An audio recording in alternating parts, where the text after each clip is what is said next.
정하고 정하다 내 죄를 정케 하신 주 날 오라 하신다. 내가 주께로 나아가오니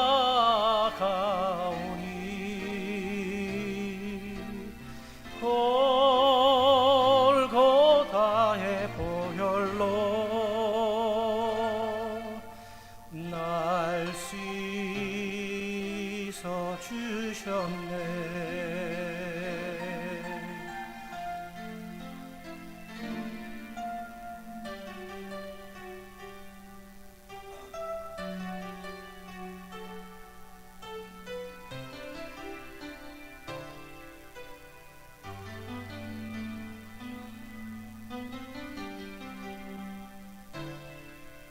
보혈을 지나 하나님 품으로 보혈을 지나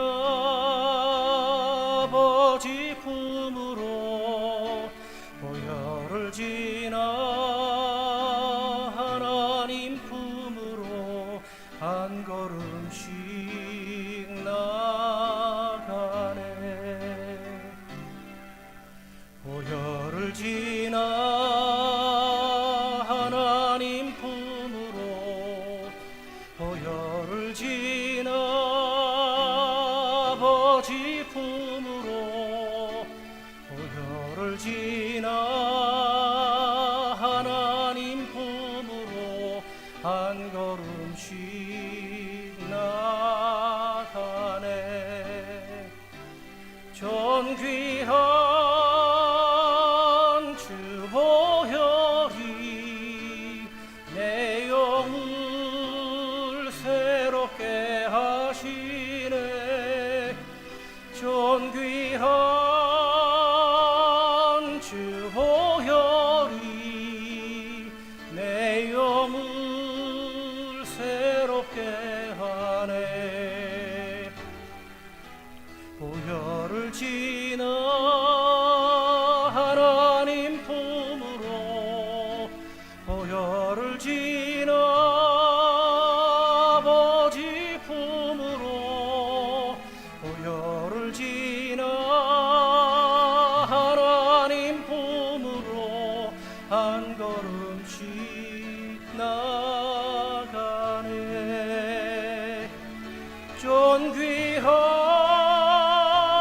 주 보혈이 내 영을 새롭게 하시네.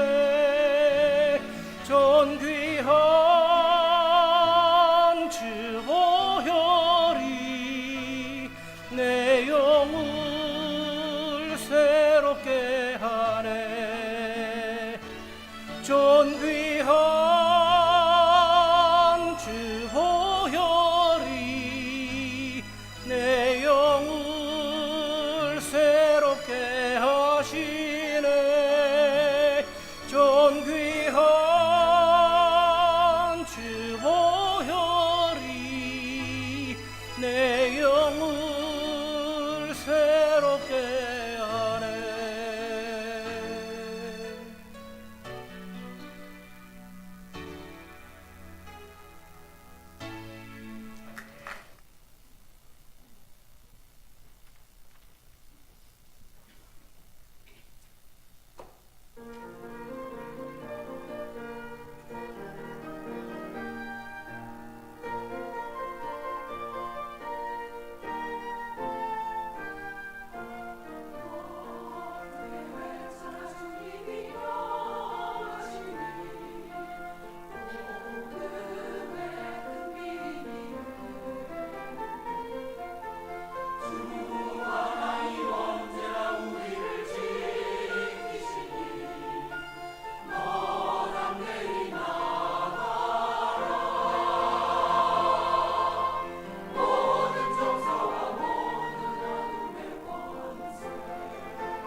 10절 11절 2절 읽겠습니다. 시작.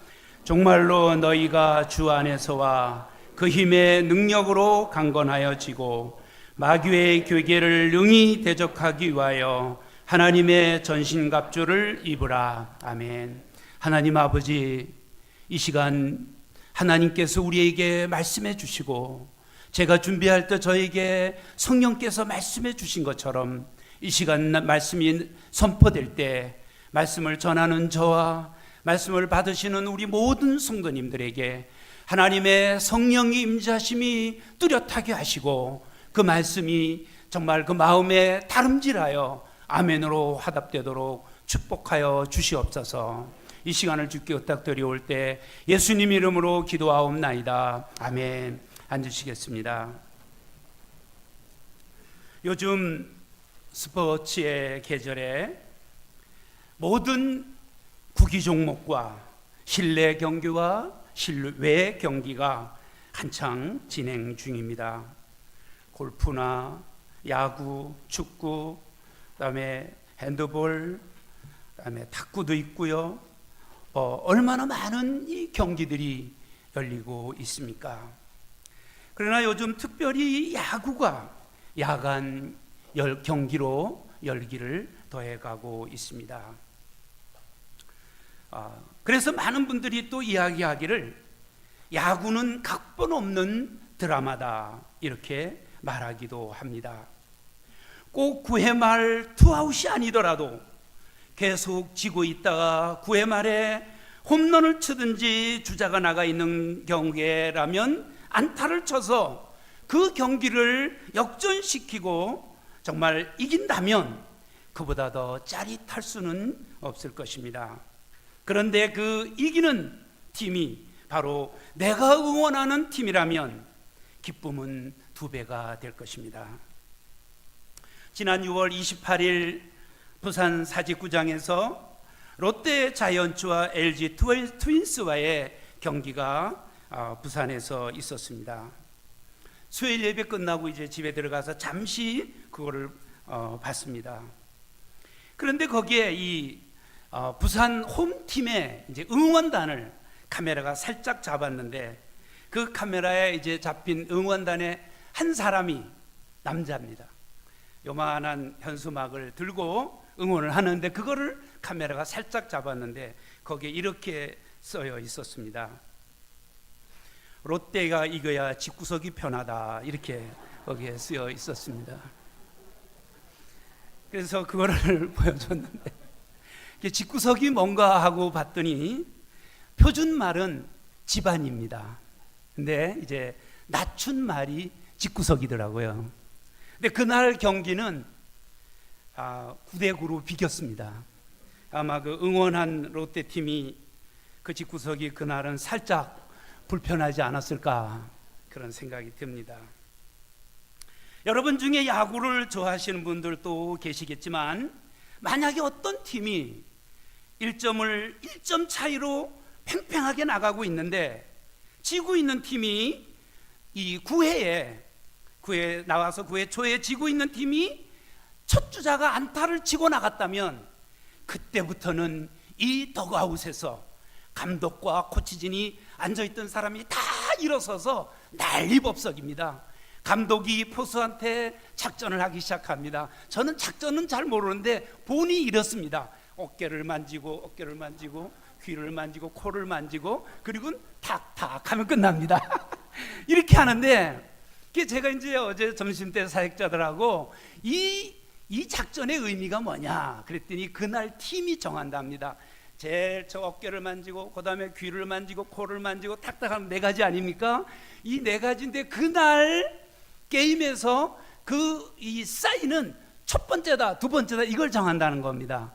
그래서 이렇게 하면 뭐 어떤 작전이다 이렇게 하면 이제 그걸 하면 포수가 알았다고 포수가 또 이렇게 하죠. 이렇게 가지고 뭐 2개 했다면 이렇게 탁 하고 이렇게 하면 이제 또 투수가 알았다고 합니다. 그럼 이것이 직구냐 커브냐 이게 이제 결정되는 거 아닙니까? 그런데 그걸 모르고 이제 이 투수는 또 이 옆에서 이제 기다리고 있다가 직구가 들어올 줄 알고 그냥 돌렸는데 커브가 싹 들어오니까 어떡합니까? 삼진아웃 당하는 거 아닙니까? 그래서 이 작전, 더가웃의 감독의 작전이 참 중요한 것입니다. 여러분, 마찬가지로 저는 오늘 그리스도인의 삶은 영적 전쟁입니다 하는 주제로 제가 말씀을 나누고자 합니다. 여러분, 마찬가지로 우리 그리스도인의 삶은 사단 마귀와의 전쟁인 것입니다. 오늘 에베소서 6장 본문 말씀에서 정말로 너희가 주 안에서와 그의 힘의 능력으로 강건하여지고 마귀의 결계를 능히 대적하기 위하여 하나님의 전신갑주를 입으라, 이렇게 말씀하고 있습니다. 우리가 영적 싸움을 싸우는데 그 영적 싸움의 센터는 바로 하늘입니다. 에베소서에는 하늘이라는 말이 5번이나 나오고 있습니다. 신자의 영적 싸움이 벌어지고 있는 그 중심에 진두지휘하는 그 더그아웃 센터는 바로 하늘인 것입니다. 사도 바울은 에베소 교회의 성도들을 위하여서 1장 15절로 23절에 그들이 하나님의 영적인 능력의 깨달음을 위해서 기도했고, 두 번째로는 3장 14절로 21절에 성도들의 영적 능력을 위해서 기도했던 것을 보게 됩니다. 여러분, 싸움을 싸우고 있는 그리스도인의 그 싸움을 싸우기 위해 승리를 하기 위해서는 바로 사도 바울은 에베소 교회의 성도들이 하나님의 힘, 그 능력을 달라고 기도하고 있는 것입니다.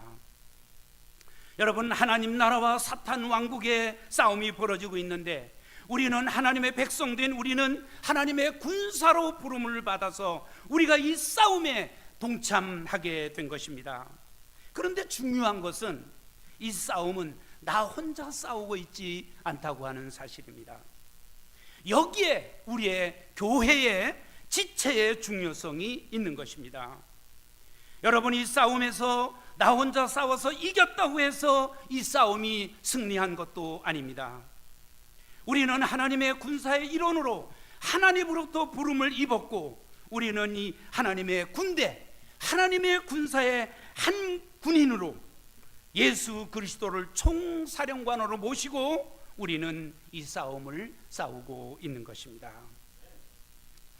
여러분, 이 사탄 마귀와의 전쟁, 그리스도인의 삶이 영적 전쟁이라고 그랬는데, 이 전투를 하는 데 있어서의 공동체 의식, 즉 팀워크가 정말 중요한 것입니다. 여러분, 야구에서 아무리 첫 타자가 3루타를 치고 나갔다 해도 두 번째 나온, 세 번째 나온, 네 번째 나온 사람이 안타를 치지 못하면 홈을 밟지 못하는 것입니다. 여러분, 축구에서도 아무리 바로 센터의 중앙으로 바로 볼을 넘겨줘서 거기에서 발로든 헤딩으로든 골을 넣어야 되는데 우리 팀이 거기에 들어와 있지 못할 때 골은 나지 않는 것입니다. 그렇기 때문에 우리는 이 그리스도인의 삶의 영적 전쟁에서는 팀워크가 중요한 것입니다. 우리 한 사람 한 사람은 그렇기 때문에 이 의식, 팀워크라는 의식, 우리는 하나라고 하는 의식이 너무나 중요한 것입니다. 한번 우리가 옆에 있는 형제 자매님들을 생각해 보십시오. 이분들이 내 형제고 이분들이 내 자매고, 그리고 어떻습니까? 함께 우리 성도들이 함께 팀이 돼서 마귀와 싸우고 있다고 하는 이 팀워크, 이거를 깨닫는 것은 너무나 중요한 것입니다. 우리는 또한 우리의 마음에 형제의 승리가 없이는 나의 승리가 없는 것이고, 형제의 패배는 곧 나의 패배라고 하는 이런 의식을 가지고 우리는 이 싸움을 싸워야 되는 것입니다. 그러면 하나님의 군사로 부름을 받은 우리가 내가 싸워야 할 싸움은 구체적으로 어떤 것입니까? 첫째로 그것은 적군의 수중에 있는 내 형제 자매를 구해내는 것입니다. 적이 누굽니까? 우리나라가 처해 있는 위치에서 주 적이 어딘가? 우리는 북한이죠. 정말 전방에 가보면 너무나 잘 알죠. 물론 그 외에 다른 것도 있지만 바로 우리의 적은 사단 마귀입니다. 사단 마귀의 수중에 있는 이 백성들, 저들이 지금 눈이 어두워서 사단 마귀에게 충성하고 있으면서도 그게 지금 사단 마귀에게 충성하고 있는 것인지를 모르는 저들을 위해서 우리는 저들을 사단 마귀의 권세에서 끄집어내는 일, 이것이 우리가 해야 되는 일인 것입니다. 저들이 아직도 눈이 멀어 있기 때문에, 그러나 저들은 결국은 멸망할 것이기 때문에 우리는 바로 사단 마귀를 따르는 저들을, 사단의 명령에 순종하는 저들을 위해서 우리는 구해내야 하는 우리의 책임이 1차적으로 있는 것입니다. 이것은 마치 북한의 김정은에게 김정은 장군 만세라고 외치는 북한의 군인들과 같은 것입니다. 여러분, 우리가 북한의 군인들을 생각할 때 여러분 어떻습니까? 우리의 마음이 얼마나 정말 아픕니까?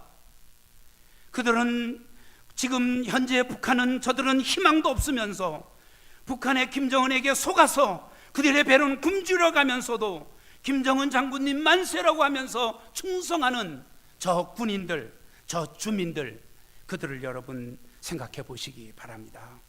오늘날 수많은 영혼들이 마치 이들처럼 마귀에게 속아서 그 결국은 불과 유황이 타는 지옥에 떨어져 멸망할 것인데 이 사실을 알지 못하고 있는 저들, 사단 마귀에게 충성하고 있는 저들을 우리는 구해내야 되는 것입니다. 여러분, 우리는 참으로 그들을 안타깝게 생각하고, 그리고 우리는 아픈 마음을 가지고 적군의 수중에 있는 그들을 구해내야 되는 이유는 우리 예수님이 곧 재림할 것인데, 우리 예수님이 천군 천사와 함께 재림하게 되고, 그리고 이제 7년 대환란이 끝나면서 저들은 이제 영원히 불과 유황이 타는 뜨거운 불에 들어갈 것이기 때문에 그때가 오기 전에, 예수님이 재림이 오기 전에 우리는 한 영혼이라도 더 그들의 마귀, 사단 마귀의 수중에서 우리는 빼앗아 하나님의 백성으로 만들어야 되는 것입니다. 여러분, 그뿐만 아니라 우리는 이제는 동료들을, 그렇게 우리의 사단 마귀의 권세 있는 그들을 구해낼 뿐만 아니라 우리 동료들을 보호하는 것입니다. 여러분, 베드로전서 5장 8절에 보면은 근신하라 깨어라, 너희 대적 마귀가 우는 사자같이 삼킬 자를 찾는다고 말씀을 하고 있습니다. 여러분, 이 싸움은 치열한 것입니다. 여러분, 이 싸움은 심각한 것입니다. 이 싸움에 사랑하는 동료가 부상을 입고 있습니다. 교회를 그렇게 잘 나오던 분이 어느 날 떨어져 나갑니다. 어느 날 세상으로 나가버리는 것은 왜 그렇습니까? 바로 사단 마귀에게 속아서, 바로 사단 마귀의 공격을 받고 쓰러진 것입니다. 여러분, 사단의 공격을 받아서 지금 신음하고 있는 내 형제자매들을 우리는 찾아가야 됩니다. 찾아가서 이렇게 해야 됩니다. 당신의 승리가 없으면 나도 승리가 없고, 당신이 패배하면 나도 패배합니다라고 하는 이런 동료의식을 가지고 우리는 그들을 돌보고 찾아가야 되는 것입니다. 여러분, 우리가 구원받는 그 순간 하나님께서 우리를 부르셔서 하나님의 군대에 입대시키신 것입니다. 예수님은 여기에 총사령관이시고 우리는 하나님의 군사가 되어 하나님의 전투에 임하게 된 것입니다. 그렇기 때문에 우리가 여기에 첫 번째 중요한 것은 우리의 사단 마귀의 손아귀에 있는 우리의 형제 자매들을 구해내는 것이고, 그리고 두 번째로는 우리의 지체들을 보호하는 일입니다. 큰 두 번째로 우리가 영적 전쟁에서 승리하기 위해서는 우리에게 바른 삶이 있어야 하는 것입니다. 여러분, 우리가 하나님의 나라의 군사로서 사단 마귀와의 전쟁에서 승리하기 위해서는 우리는 먼저 우리의 삶이 바른 삶이 되어야 합니다. 군사로 부름받은 자는 적군의 수중에 있는 우리 형제들을 구해내는 사명이 있을 뿐만 아니라 우리의 지체들을 보호하는 사명이 있을 뿐만 아니라 이제는 이 싸움터에서 우리가 행보를 순전하고 정직하게 지켜야만 우리는 이 싸움에서 승리할 수 있다고 하는 사실인 것입니다. 여러분, 그래서 에베소서에는 걸어라, 하는 이 걸어라에 대해서 많이 말씀하고 있습니다. 에베소서에서는 바로 우리 그리스도인의 행보, 우리의 자세, 우리의 태도, 이런 거를 많이 말씀하고 있는데 왜 그렇습니까? 바로 영적 싸움에 있어서 우리의 하나님의 군사된 우리들이 이 세상에서 바른 행보를 할 때에만 우리가 주님으로부터 인정받는 군사가 되고 이 싸움에서 실족하지 않는 군인이 될 수 있기 때문인 것입니다. 우리는 그러면 어떻게 이렇게 주님은 우리에게 이렇게 말씀하신 것을 우리는 어떻게 받아들일 수 있습니까? 에베소서 5장 8절에 이렇게 말씀합니다. 너희가 전에는 어둠이더니 이제는 주 안에서 빛이라. 끝에 그렇습니다. 빛의 자녀들처럼 행하라 그랬습니다. 빛의 자녀들처럼 행하라 이렇게 말씀하고 있습니다.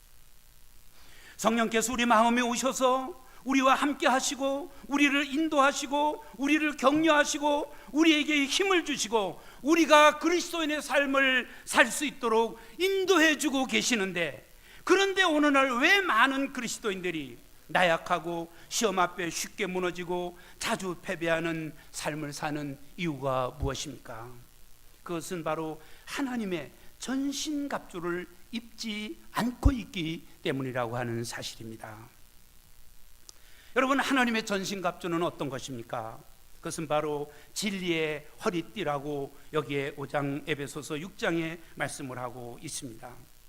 허리띠의 역할은 무엇입니까? 우리가 옷을 입을 때 옷을 단단히 묶고 또 단정하게 하는 역할을 하는 거죠. 그리고 또 우리가 전투 중에는 바로 이 대검을 총 끝에 꼽지만 바로 전투 중이 아닐 때는 그 대검을 허리띠에 차기도 하는 것입니다. 바울은 여기서 왜 진리의 허리띠라고 했을까요? 진리라고 할 때 이것은 교리적으로는 복음의 진리를 가리키는 것입니다. 하나님께서 계시해 주신 십자가의 부활의 복음, 바로 이 십자가의 복음만이 사단 마귀의 거짓 사상과 교리를 파괴할 수가 있기 때문입니다. 우리가 진실하고 정직한 삶을 살 때 마귀의 술책을 무너뜨릴 수가 있는 것입니다. 그래서 진리의 허리띠가 중요한 것입니다. 두 번째로는 의의 흉배입니다. 에베소서 6장 14절에 의의 흉배를 붙이고 그랬습니다. 여기서 흉배는 적의 공격으로부터 군인의 가슴과 등을 보호하는 갑옷입니다. 여러분, 가슴에는 심장을 위시하여 중요한 이런 이 장기들이 우리 몸의 속에 가슴으로 위시하여 우리 장기가 다 들어 있습니다. 바로 대개 적들은 원수를 향하여 활을 쏠 때 심장을 향하여서 쏘는 것입니다. 창을 던질 때도 심장을 향하여서 던집니다. 그래서 바울은 의의 흉배를 붙이고라고 했습니다. 오직 믿음으로 우리의 가슴에 의의 흉배를 붙이는 것입니다. 의의 흉배는 믿음으로 말미암는 의뿐만 아니라 도덕적 의도 포함하는 것입니다. 왜 그렇습니까? 믿음으로 우리가 의롭게 될 뿐만 아니라 도덕적으로도 의로운 생활을 해야 마귀의 참소를 받지 않기 때문인 것입니다. 여러분, 얼마나 우리가 국내외적으로 하나님께 정말 귀하게 쓰이던 사람들이 도덕적으로 잘못되는 관계로 하나님께 쓰임받지 못하는 안타까운 사람들이 있다는 소식을 들을 때 가슴이 아픈 것입니다. 세 번째로는 평안의 복음의 신인 것입니다. 평안의 복음에 예비한 것으로 신을 신고 그랬습니다. 이 말씀은 평안의 복음을 선포할 준비를 하는 것입니다. 이 복음은 예수님께서 우리 죄를 위하여 십자가에서 죽으시고 부활하셨다는 평안의 복음인 것입니다. 예수님은 십자가에서 피 흘리심으로 우리의 과거, 현재, 미래의 모든 죄를 다 용서해 주신 것입니다. 그렇기 때문에 마귀가 가장 두려워하는 것은 바로 이 복음입니다. 왜 그렇습니까? 복음의 능력이 있기 때문인 것입니다. 공격은 최고의 방어다라는 말이 있는 것처럼 우리가 복음을 전파하면 마귀가 감히 우리에게 접근하지 못하고 도망하는 것입니다. 네 번째로는 믿음의 방패입니다. 모든 것 위에 믿음의 방패를 가지고라고 말씀했습니다. 여기서 모든 것 위에라고 한 말은 모든 무기 중에 가장 중요하다는 뜻입니다. 그 당시 군인들은 화살을 쏠 때 화살 끝에 송진을 발라서 불을 붙인 후에 어떤 성을 향하여서 성을 공격할 때 그 불 붙인 화살을 성을 향하여서 쐈을 때 그 성은 불타버렸습니다. 또 어떤 사람에게 쏘았을 때는 그 사람이 등에 화살을 맞았을 때, 그 불타는 화살이 등에 맞았을 때 그것을 빼주지 못하면 그 사람은 불에 타 죽었습니다. 여러분, 그렇기 때문에 우리의 믿음의 방패는 하나님을 믿는 신앙인 것입니다. 그렇기 때문에 바로 우리에게 있어서의 이 믿음의 방패는 적의 화살을 방어하면서 우리를 보호하는 것입니다. 다섯 번째는 구원의 투구입니다. 로마 군사의 투구는 청동이나 철과 같은 단단한 금속으로 만들어졌다고 합니다. 그래서 그것은 도끼나 망치로 내려치지 않는 한 꿰뚫을 수가 없었습니다. 그러므로 구원의 투구는 우리가 구원받았다는 확신, 내가 하나님의 자녀가 됐다고 하는 확신, 나는 오늘 죽어도 천국 갈 수 있다는 이런 확신을 가지고 있는 것, 이것이 바로 구원의 투구인 것입니다. 성도 여러분, 예수 그리스도를 구주로 믿고 구원받은 확신이 분명하십니까? 여러분은 구원의 투구를 쓰신 것입니다. 여섯 번째로 성령의 검입니다. 성령의 검은 곧 하나님의 말씀을 가지라 그랬습니다.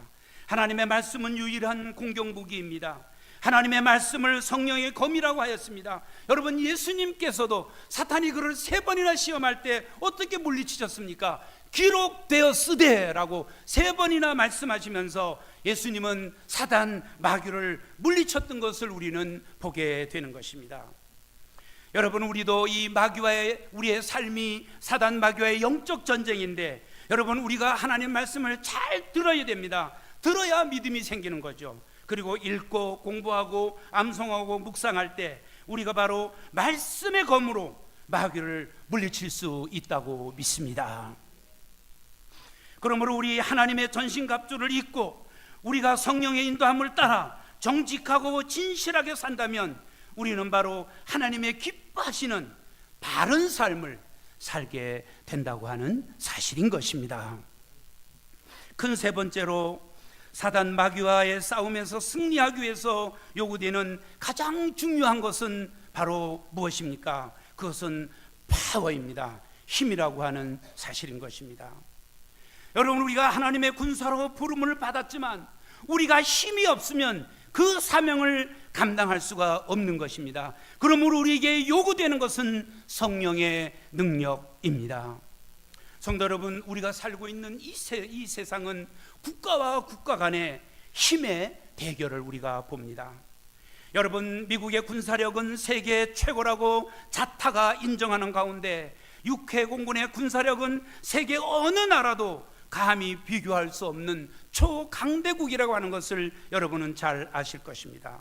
그런 가운데 지난 6월 19일 날 중국 매체와 전문가들은 중국이 수소폭탄 실험을 한 지 50년 만에 중국의 핵무기 기술이 세계 최고의 수준에 도달하였다고 평가하면서 수소폭탄 실험을 사진을 공개했었습니다. 여러분, 우리나라는 어떻습니까? 6월 24일 현무2C라는 시험 발사에 문 대통령이 전격 참관하면서 포용 정책에도 힘이 있어야 가능하다고 하면서 현무2C 발사 사진을 공개했습니다. 최근 북한은 수십 발의 미사일을 발사하면서 ICBM이라는 엔진을 시험하고 이 북한 미사일이 곧 미국 본토에 도달할 것이라고 예측하고 있는 분들이 있습니다. 여러분, 왜 나라마다 이런 무기를, 핵무기를 앞다투어 개발하는 것입니까? 그것은 곧 그것이 나라의 힘이라고 믿기 때문인 것입니다. 여러분, 그러나 한번 생각해 보십시오.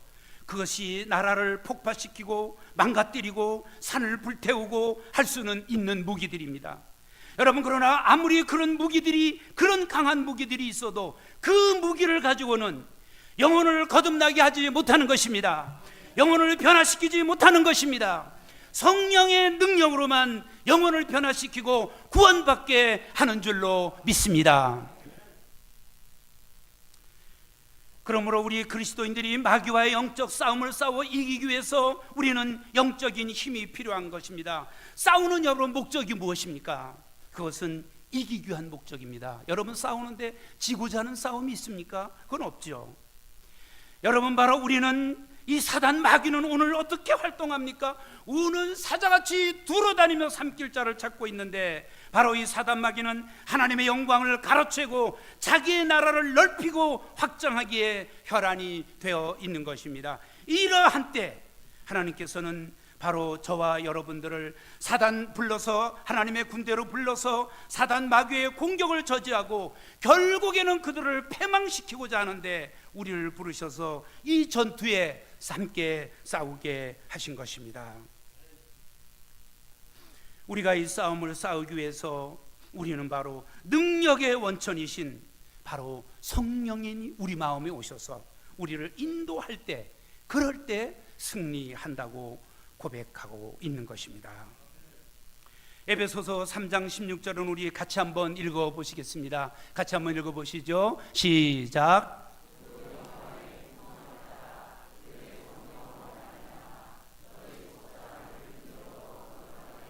아멘.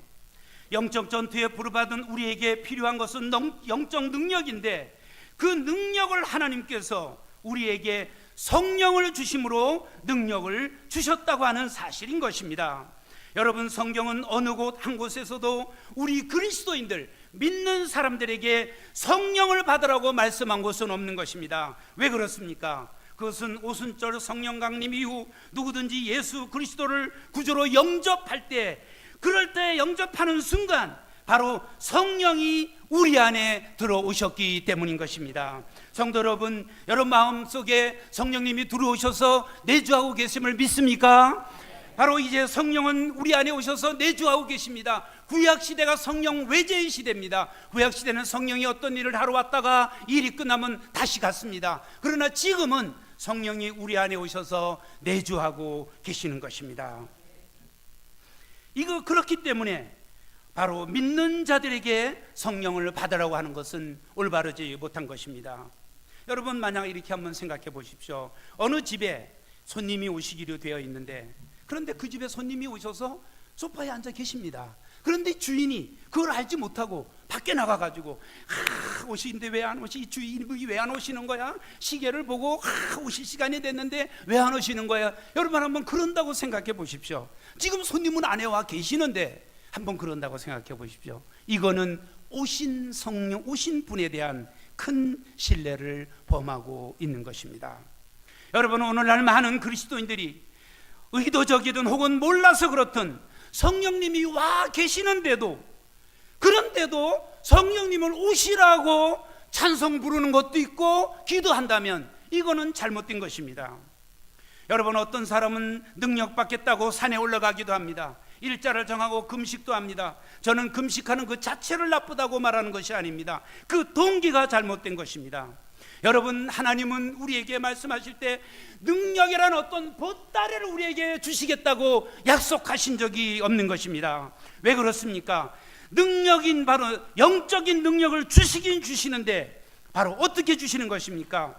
능력이신 성령을 우리에게 주신 것이라고 하는 사실입니다.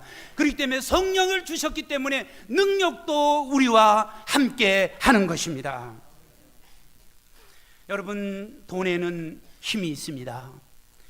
그래서 참 많은 사람이 돈을 추구하고 또 돈이 필요하죠, 삶에. 근데 그 돈의 능력도 참 대단한 것입니다. 정치에도 힘이 있죠.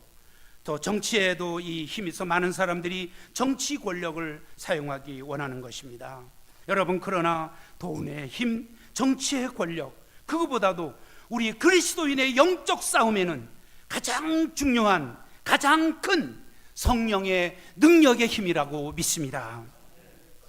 성령은 어떤 에너지가 아닙니다.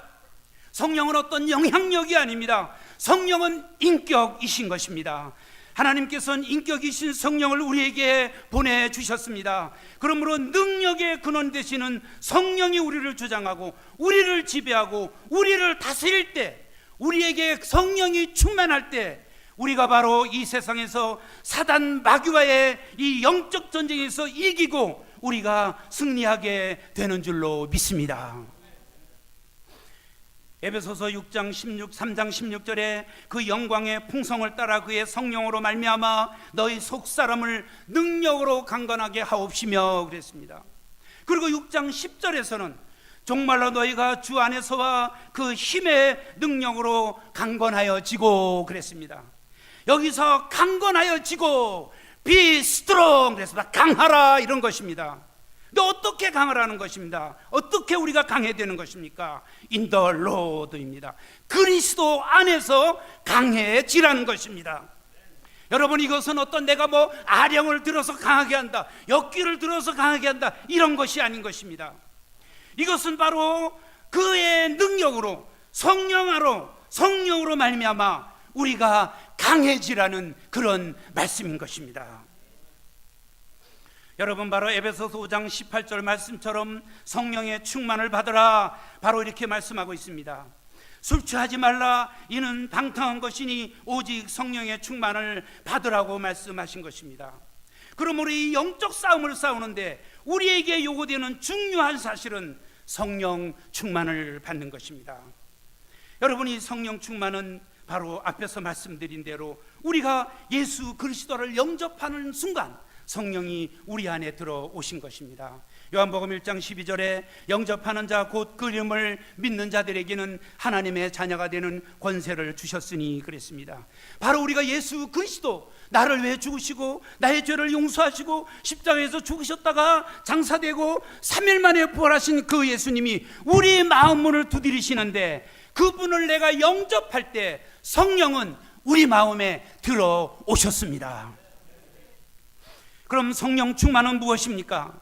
성령 충만은 성령께서 우리를 지배하신다는 그런 의미인 것입니다. 성령 충만은 우리가 어떤 것을 또 받고 또 받고 또 받고 또 받아서 우리 머리까지 채우는 이런 의미가 아닌 것입니다.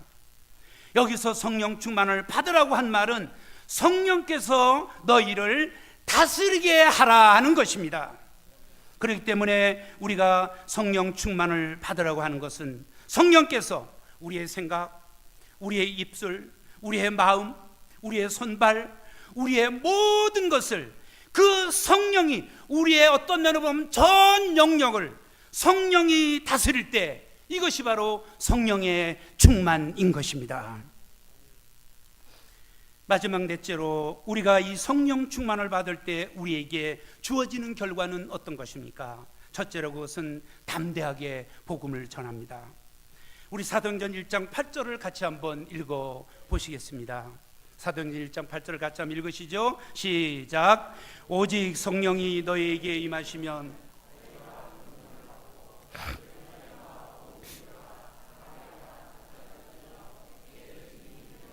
아멘. 성령 충만한 사람은 어떤 것입니까? 참으로 내성적이고 누구하고 말하기도 부끄러워하던 그런 사람이 성령 충만하게 되면 담대하게 복음을 전하는 것입니다. 그가 구원받고 성령이 그를 지배하게 되면 누구하고 말하기를 부끄러워하던 그 사람이 확신을 가지고 복음을 전하는 것입니다. 어디에서 그런 확신이 나오는 것입니까? 그것은 바로 성령이 그에게 역사하신 것입니다. 여러분, 에베소서 5장 18절에 술 취하지 말라, 이는 방탕한 것이니 오직 성령의 충만을 받으라, 이렇게 말씀하고 있어요. 이건 명령형인 것입니다. 우리가 구원받은 것은 성령을 이례적으로 단번에 받습니다. 그렇지만 성령 충만은 연속적인 것입니다. 오늘 성령 충만함을 받았다고 해서 내일 또 지속되는 것은 아닙니다. 오늘 성령 충만함을 받았어도 내일 또 성령 충만함을 또 주장하고 받아야 되는 것입니다. 술 취하지 말라고 말씀하고 나서 오직 성령의 충만을 받으라고 말씀한 것입니다. 여기에서 바로 술이 취한 사람은 어떻습니까? 알코올의 지배를 받죠. 그러니까 알코올의 지배를 받는 사람은 전에 안 하던 행동을 하는 것입니다. 혹시 여러분 가운데도 그런 경험이 예수 믿기 전에 계신 분들이 있는 줄 모르겠습니다. 점잖하던 사람이 술 취하면 집에 들어와서 대문을 꽉 차면서 문 열어 하는 것입니다. 이게 뭡니까? 술의 지배를 받기 때문인 것입니다. 술 취한 사람들은 바로 여기서 술 취하지 말라 한 이 대상은 바로 누구냐 하면 에베소 교회 성도들에게 하신 말씀인 것입니다. 여러분, 술에 대해서 술 마시는 사람들이 이렇게 자랑을 합니다. 나는 막걸리 한 마를 지고 가지는 못해도 먹고는 갈 수 있다. 이렇게 말하는 건 뭡니까? 그 사람의 주량이 막걸리 한 마리라는 것입니다. 나는 소주 10병을 먹어야 취한다. 이렇게 말하는 사람은 그 사람의 주량이 소주 10병이라는 것입니다. 여러분, 술을 몇 병을 마셔야 취합니까? 한 말을 마셔야 취합니까? 10병을 마셔야 취합니까? 그런데 정답은 이것입니다. 술은 한 잔부터 취한다는 것을 알아야 되는 것입니다. 왜 그렇습니까? 한 잔이 두 잔이 되고, 두 잔이 10잔이 되고, 10잔이 소주 10병이 되고, 막걸리 한 마리 되는 것입니다. 그렇기 때문에 어떤 사람은 이렇게 말을 합니다. 술 취하지 말라고 그랬지 어디 먹지 말라고 했습니까? 이렇게 말을 합니다. 그런 사람을 위해서 이런 말씀이 있습니다. 잠언 23장 31절을 같이 한번 읽어보시겠습니다. 시작. 포도주는 붉고 잔에서 번쩍이며 순하게 내려가나니 너는 그것을 어떻게 하지도 말라고요? 보지도 말라. 보지도 말라. 먹지 말라는 말하고 어떻습니까? 엄청 더 강한 거죠. 너는 그것을 보지도 말라. 이렇게 분명히 말씀한 것입니다. 여러분, 포도주 한 잔 해도 됩니까? 답은 성경에 분명히 보지도 말라고 강하게 말씀하고 있기 때문에 우리는 여기서 술 취하지 말라. 왜 그런가? 이는 방탕한 것이라고 말씀하고 있기 때문입니다. 그러면서 오직 성령의 충만을 받으라 그랬습니다. 마찬가지로 성령의 충만을 받으라고 한 대상은 에베소 교회 성도들인 것입니다. 우리의 본래의 모습은 어떻습니까? 취에 약하고 시험에 약하고, 그런 사람이 성령의 충만을 받을 때, 성령이 그를 지배하게 될 때 그분의 능력이 그와 함께한 까닭에 그는 담대함과 확신이 있습니다. 여러분, 오늘날 얼마나 세상은 다변화되고 복잡한 세상에 살고 있습니까? 우리가 이들에게 효과적으로 복음을 전하기 위해서는 전도의 기술도 필요하고 방법도 필요합니다. 요즘 전도상담부에서는 정영복 집사님께서 전도의 훈련을 지금 하고 계시는 것입니다. 여러분, 그러나 이런 중요한 방법, 전도의 기술 너무나 중요한 것입니다. 그러나 이것보다 더 중요한 것이 있는데 그것은 바로 성령 충만인 줄로 믿습니다.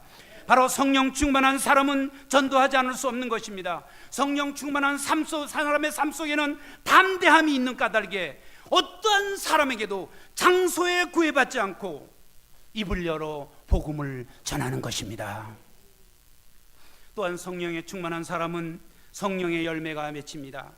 갈라디아서 5장 22절로 23절에 오직 성령의 열매는 사랑과 희락과 화평과 오래 참음과 자비와 양성과 충성과 온유와 절제니 이 같은 것을 금지할 법이 없느니라 그랬습니다. 이 성령의 충만, 성령의 열매는 그리스도의 인격인 것입니다. 우리 주님은 사랑이십니다. 우리 주님은 희락이시고, 우리 주님은 화평이시고, 우리 주님은 오래 참으시고, 오래 참음이시고, 우리 주님은 자비시고, 우리 주님은 양선이시고, 우리 주님은 충성이고, 우리 주님은 온유고, 우리 주님은 절제인 것입니다. 성령 충만한 사람에게는 성령의 열매가 흘러나오는 것입니다. 마지막으로, 그러면 어떻게 성령 충만을 받을 수 있습니까? 성령 충만을 받기 위해서 우리는 성령을 충만케 하시는, 우리 안에 성령이 계시는데 그 성령을 충만케 하시는 통로를 막지 않아야 하는 것입니다. 성령께서 이미 우리 안에 예수님 그리스도를 영접할 때 들어오셨다고 말씀드렸죠. 이 성령이 우리를 충만하게 하시는데 막는 통로를 막지 말아야 됩니다. 죄가 있을 때 그 죄를 자백해야 됩니다. 죄는 근본적으로는 하나님을 믿지 않는 것이 죄입니다. 그러나 우리 믿는 우리 형제 자매들에게는 시기함이나 질투함이나 고집이나 게으름이나 형제 자매 간에 삐뚤어 있는 것이나 고집이나 이런 것들이 내 마음속에 있으면 성령이 나를 온전 전 영역을 지배할 수가 없는 것입니다. 그렇기 때문에 우리는 우리 속에 있는 죄를 자백해야 합니다. 만일 우리가 우리 죄를 자백하면 저는 미쁘시고 의로우사 우리 죄를 사하시며 모든 불의의 소리를 깨끗게 하실 것이요. 두 번째로, 성령은 하나님의 말씀과 함께 역사하기 때문에 성령 충만하려면 하나님의 말씀을 마음에 가득 채워야 하는 것입니다. 여러분, 성령은 절대로 말씀을 떠나서 역사하지 않습니다. 우리가 정기적인 예배에 와서 하나님 말씀을 들어야 되는 것입니다. 왜냐하면 믿음은 들음에서 나기 때문입니다. 우리는 성경 공부해서 하나님 말씀을 배워야 됩니다.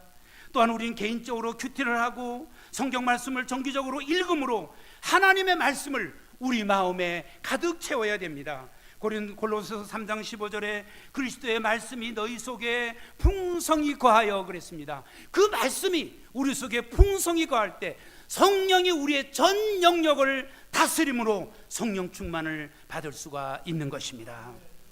세 번째로 우리 자신을 하나님께 헌신해야 합니다. 우리를 예수님께서 핏값으로 사셨기 때문에 우리는 우리의 몸이 우리 것이 아니고 값으로 산 것이 되었기 때문에 우리 자신을 하나님께 헌신해야 합니다. 이것은 법적인 동기라고 합니다. 또 우리는 주님을 사랑하기 때문에 우리 자신을 주님께 드려야 합니다. 이것은 바로 사랑의 동기입니다. 성도 여러분, 성령 충만하시기를 바랍니다. 사단 마귀와의 영적 전쟁에서 승리하시는 여러분 되시기를 주님의 이름으로 축복합니다. 이 시간 우리 다 같이 일어나서 저희들 머리 숙이시겠습니다.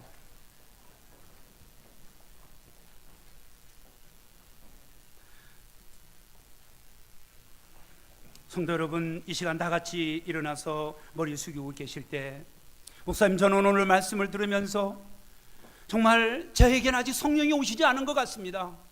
제 마음에 성령이 내주하지 않는 것 같습니다. 저는 오늘 죽으면 하늘나라에 갈 확신이 없습니다. 저는 구원받은 확신이 없습니다. 제가 구원받기 원합니다. 혹시 그런 분 계십니까? 저는 정말 아직 하나님의 자녀가 된 확신이 없는데 제가 하나님의 자녀가 된 확신을 갖기 원합니다. 혹시 그런 분 계시면 손을 들어 펴 주시기 바랍니다. 혹시 그런 분 계십니까? 제가 구원받기 원합니다. 저의 마음에 성령이 계시는 것을 알기 원합니다. 혹시 그런 분 계십니까? 우리 성도님들 가운데 목사님 오늘 말씀을 들으면서 그리스도인의 삶은 영적 전쟁이라고 그랬는데 제가 정말 삶 가운데 사단 마귀의 수중에 있는 우리의 아까운 지체를 구출해내야 되고, 그리고 내가 바른 삶을 살기 위해서는 바로 마귀의 괴계를 능히 대적하기 위해서는 하나님의 전신갑주를 입어야 되는데 제가 그런 전신갑주를 입기 원합니다. 또한 제가 성령의 능력을 덧입기 원하고, 또 저의 삶 가운데 성령의 충만이 주어지는 결과 담대하게 복음을 전하는 것인데, 제가 그런 성령의 참 충만함으로 복음 전하고 이르진 영혼 구하고, 그리고 성령의 열매가 나에게 맺히고 우리의 영적 전쟁에서 승리하는 그런 제가 되기 원합니다. 제 마음이 오늘 그렇게 다짐을 합니다. 그러면 간증의 표시로 손을 들어주시기 바랍니다. 아멘. 예, 그 손길을 받습니다. 예, 찬양대 그 손길을 받습니다. 하나님 아버지 감사합니다. 이 시간은 당신의 초청 시간이 오니 이 시간을 축복해 주시옵소서. 하나님, 우리들이 정말 이 세상에 사단 마귀와의 전쟁에서 우리가 영적인 능력을 덧입음으로 우리 사단 마귀의 전쟁에서 그 영혼에 빠져있는 그들을 우리가 구출해내고, 그리고 우리가 성령 충만하여 승리하는 저희들의 삶이 되도록 축복하여 주시옵소서. 이 시간은 당신의 초청 시간이 오니 우리 주님 이 시간을 통해서 영광받아 주시옵시고, 헌신하는 분들을 주님 축복하여 주시옵소서. 감사드리옵고 예수님 이름으로 기도하옵나이다. 아멘.